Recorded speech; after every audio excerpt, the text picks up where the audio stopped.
Sad Bruce. Hello friends, and welcome to my channel for an action figure review, as well as a look at this vehicle that I found to go with this figure. So we're gonna take a look at the AC Play Mr. Wealthy, which is essentially Bruce Wayne from the Batman. So we're gonna open them up, check them out. Okay, quick look at the box. I don't like to spend too much time on these things because they're pretty basic, but here's a look at what comes inside. You know, all this business. I don't know what company AC Play is. This is my first figure from them. So pretty basic clamshell setup. You can see everything it comes with, which is nice. There are a couple of these out there. There's this one from AC Play, and then Aton Custom has one. I believe Aton Custom is Noda Studio, because Aton is just Noda backwards. And their products seem similar. A lot of these third-party companies do that to kind of avoid, I think, copyright issues. So here he is out of the package, and it's a pretty good likeness. It's not as accurate as like the Muff Toys version, I would say, but it's not bad. We'll take a closer look at him in a second. It also comes with this head sculpt with the dark paint around the eyes and the hairs in his face a little bit more. I can already tell you this figure scales a little smaller than, say, a Mezco or Mezco size third-party figure, but this head I think would fit on probably like an SH Figuarts the Batman potentially. I don't have one to try it, so I don't know if the neck lines up, but I think size-wise it's about that size. So this could be a good option if you've got that figure. You know, unfortunately mine has a little bit of QC stuff with this business going on, but the collar might cover it up. Anyway, as far as accessories, not a ton with him. I wouldn't expect it because it was just a dude in a suit. He has a trigger hand for some reason, both left and right trigger hands, and then left and right open hands. These appear to just be cast in skin tone plastic. They don't have any paint apps or anything. Now I should mention this figure was only about $60, I think, $65. So I'm not mad that it doesn't come with everything under the sun, like, especially because, again, he appeared like this in one scene of the movie, so it's not that big a deal.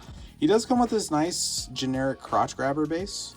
This doesn't appear to extend, so this is just meant to go under him like that. Okay, here we have a closer look at the head sculpt. I do think it's a good likeness. The paint apps are pretty decent. The eyes are a little generic. I think if this had a repaint in the eyes, it would be much, much stronger. But all in all, I do think it's a pretty decent likeness. I'd give it maybe a 7 out of 10. I mean, they nailed the profile, so I feel like the proportions of his face are good. The hair is maybe a little bit bulky, like back here, but yeah, pretty solid. I do think that this one does look more like him, and I think that is because of the dark makeup around the eyes. I'd wager it's the exact same head sculpt, and they just plugged in different hair at the front. You can see a seam line between the two. So yeah, these appear to be the same, and then they've just plugged in a different part up front, which I think is smart. You know, they could have just given us one head, but they gave us two with different stuff going on, so shout out to AC Play. Now, as far as the coat, it is this kind of like microfiber material, very similar to the coat that the Billix Toys Heath Ledger Joker just came with. I think it's very well stitched, pretty nicely tailored shirt. Looks to have some Velcro going on to hold it in place. And I like that they offset it. It's over here on the side, so it's not poking out of the shirt. I had to kind of pull it back to see. The tie is the black polka dot tie that we saw in the film, and I think it scales well. You know, the shirts are always difficult on these, the collars. They never quite stay closed the way they're supposed to, so that's something that, you know, you can sew shut if you want to. These are usually on a little elastic band, these ties, and so they kind of cinch it a little bit, but not usually enough. The suit underneath has this little clasp to hold it in place. That's interesting. I've never seen that before. Typically they sew it shut, or sometimes they use a magnet. He does have a belt underneath, so that's cool. It's a nice little detail that they, you know, it's hidden so you couldn't really see it. I do wish this was covered up a bit more. I think it was probably just a sewing error. I'm sure they meant to have it underneath more. You have these nice little buttons on the suit jacket and the coat here. The pocket flaps are sewn shut. The pants do have real pockets. Very cool. I always love those little details. And what I haven't checked yet to see is if the suit goes all the way down the sleeves, because a lot of times they'll cut them off like a vest just so that it's not too bulky, but it does look like, yeah, his go down all the way. And if you follow my channel, you know I always like to do a sock check. Damn, no socks. Okay. And actually, so this will give us some insight into what kind of body this is. If you see this little peg down here, that generally means that it's this style of body. These are a little bit smaller. This one's all gunky. I got this in a lot, used on Mercari with some other parts, and looks like somebody had done some sculpting on this or something. But this style of body is generally what you see in a lot of the like third-party stuff, unless it's otherwise like stated that they're using a V-Toys body or a Noda body or something. So these little pegs are height extenders. You know, so it's not exactly this kind of body, but it's similar. These bodies are great if you have a street level figure that is wearing like regular clothes that are layered up, because you can see it's a pretty thin frame. So when you pile on a shirt, a jacket, a coat, it's not going to make him too bulky. That's why this sits like really nicely. I think that was a good choice for a figure like this. Because it has that kind of body, articulation is going to be pretty straightforward, but let's take a look at what is and isn't hindered based on the outfit that he wears. Now, a character like this, you're not going to be doing a lot with anyway, but we'll take a look. So you can get the elbows up to about there, so past 90. The coat kind of hinders articulation moving forward, so we can get about there and go back to about there. Kind of wants to bounce back to that. Go up to the side, and you get your standard kind of shoulder pad bunching there. He can bend forward about like that. Backward about like that. That is kind of incorporating the hips though. Head can look up about that much. He gets a lot. Yeah, I can look down forever. Look at this. Wow, still not done. Okay. Sad Bruce. He does appear to have a ball joint in there, very similar to this. So I think that's the same kind of setup. So you can tilt him to the side. You know, the clothing does make him kind of want to bounce back to where he was a bit, but again, what are you doing with this Bruce Wayne, if not just kind of having him in a vanilla pose anyway? Legs can come forward to there, back to about there, splits to about there. So if he didn't have pants on, he could go farther, I'm sure. You got double jointed knees, so he gets pretty far up, although then it does ride and you see that he doesn't have socks on. Upper thigh swivel, the shoe can go around 360. It is on a ball joint, so you do get a fair amount of rotation. Goes down to about there, up to about there. Bit of rocker action. Of course, we got to see what it looks like with the other head on. Now, this kind of neck connector is always a bit tricky when you have a collared shirt. I really recommend getting some good precision tweezers. I got this whole set on Amazon, actually. I'll put a link in the description below. It comes with all kinds of different pointy ones, blunt ones, curved ones, etc. But it just really helps you do this kind of stuff. And if you use soft goods figures, if you want to swap heads, rearrange clothing and stuff, you really need something that you can get in there with and pull a collar up like this. All right, so I'll get the other head back on, and then I'll show you this guy standing up, and I want to take a look at that Corvette that I found for him and get into the details on that. All right, I've posed him up in a fairly naturalistic pose here.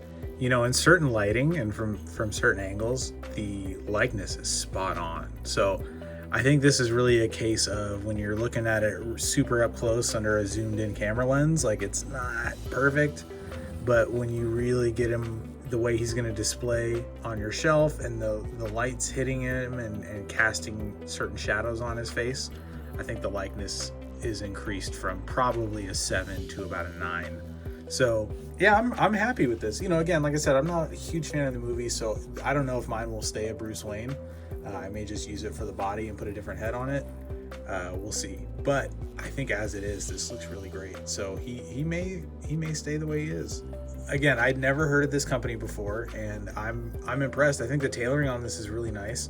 There are some errors on mine. As I mentioned, I think that this buckle is supposed to be hidden. I do like the way that little clasp works, though. I did undo it, and it was super easy. It just kind of right off. So that was nice. I think that the tailoring on the coat is pretty exceptional. I think the suit fits very well. You know, we didn't look at the shoes up close. They're this nice patent leather look, and they have this texture to the toe as well as on some of the other seams. And there's also a nice texture on the bottom as well.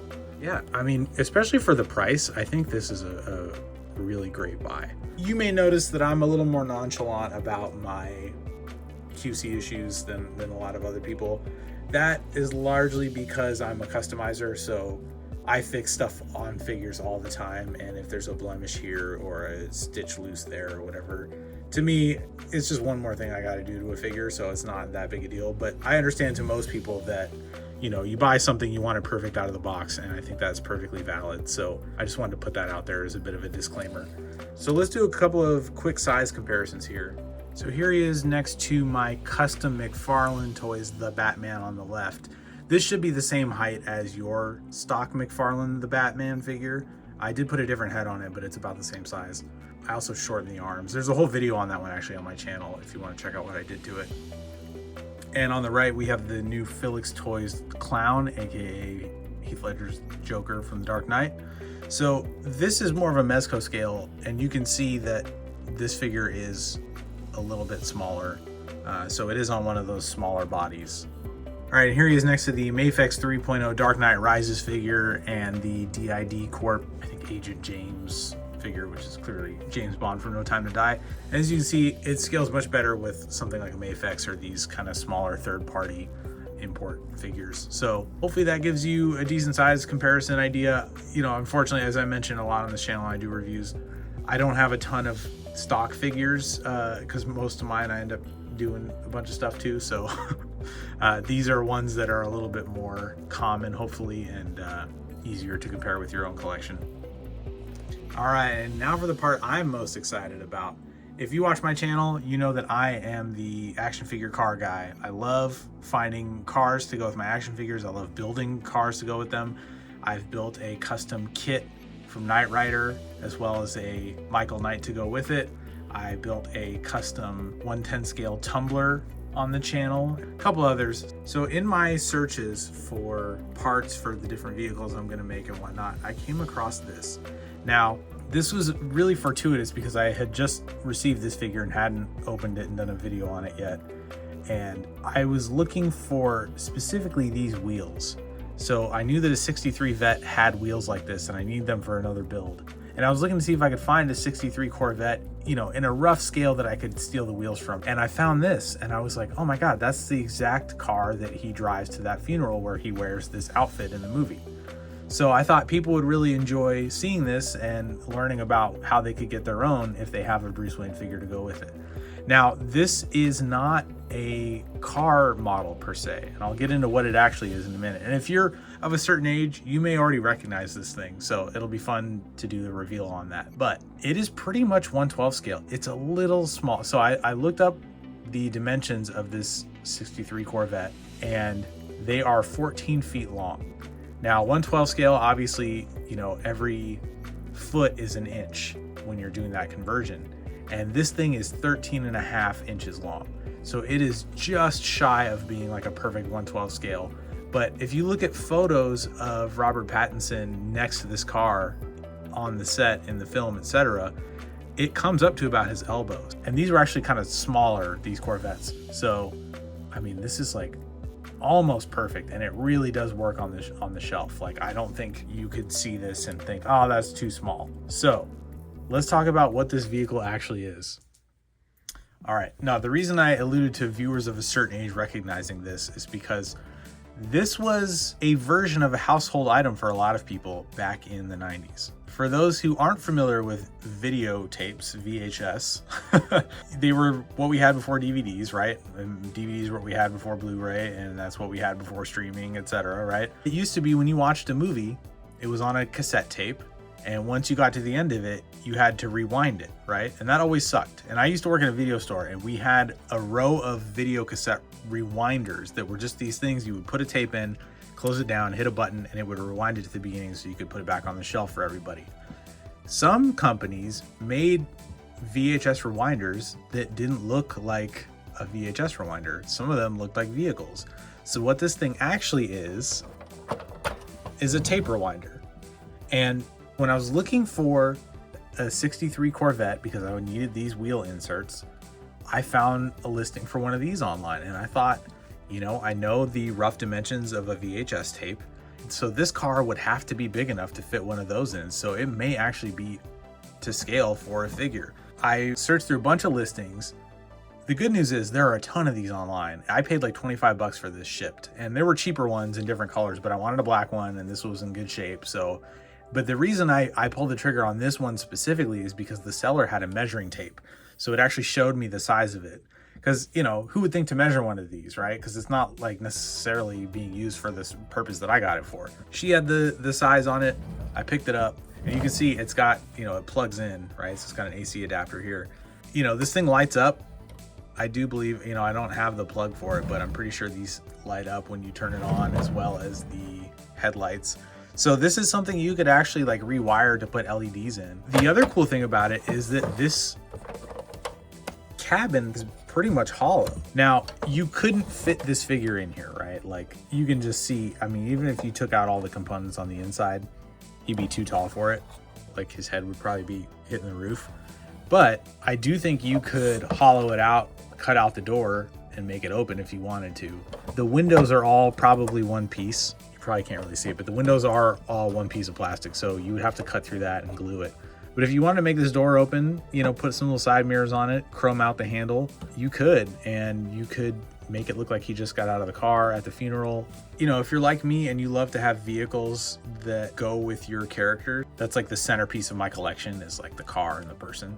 So I think this is a really great addition, and it's such a cool find. I am tempted to just display it, find a place to put it and display it like this. The only reason I'm not is because I really need these wheels for a cooler build. So, but yeah, again, these things are all over the internet. You know, who needs a videotape rewinder anymore, right? So, ton of listings on eBay. I'm sure you can find one at a decent price. I saw a red one for like $5 plus shipping. So, you know, if you wanted to spray paint it black, you could. I was really excited to share that with you all because, you know, it was right in my wheelhouse. A lot of times I will find something that is shaped like a car that's not meant to be a car, and I'll turn it into one. Like, that's what the tumbler I built was. It was like an old play set that was shaped like a tumbler, but you open it up and it's like Gotham City inside. And I gutted it and, you know, added to it, repainted it, did a bunch of stuff to it, and made it look like the tumbler. So this is very much along that same vein. These things do seem to be relatively good shape on all the listings I saw, so definitely check them out. Yeah, if that's something you're into, I think this is a pretty cool find. So that'll do it for the review of this AC Play Mr. Wealthy figure, as well as this cool Corvette that I found to go with him. If you have any questions about any of this stuff, hit me in the comments. I'm always happy to answer. If you enjoyed this review, please hit like, and I would love for you to subscribe to the channel and come along with me as I do cool stuff like this. I do review figures every now and then, but mostly this channel is dedicated towards making custom figures as well as dioramas and vehicles to go with them. I invite you to stay tuned to the end of this video for a brief trailer for my graphic novel Retroactive. It is kind of James Bond meets Groundhog Day. It's a cool spy-fi thriller where a time agent gets stuck in a time loop and has to figure his way out to save the day. I wrote and drew it myself. I'm very proud of it. Colored by my buddy Brad Simpson, who's excellent. Lettered by Hassan Otsman El Hau, and that's out through Humanoids. Thank you again for watching. Until next time, Keep your head on swivel.